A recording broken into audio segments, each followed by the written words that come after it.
മിഴിനീരു കൊണ്ടൊരു വനമാല കോർത്തു നിൻ തിരുമാറിലണിയിക്കാൻ മോഹം പ്രഭോ.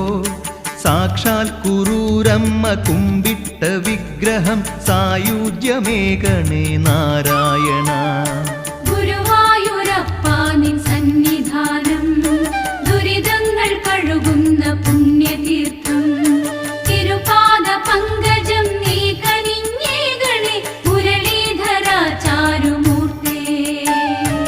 ആലില തന്നിലെ ഉണ്ണിയാണെങ്കിലും ദ്വാരകാനാഥനായി മാറിയാലും ശ്രീ ഗുരുവായൂരിൽ കണ്ണനായി കാൺകിലും ശ്രീപാദമെന്നുമേ രക്ഷയല്ലോ.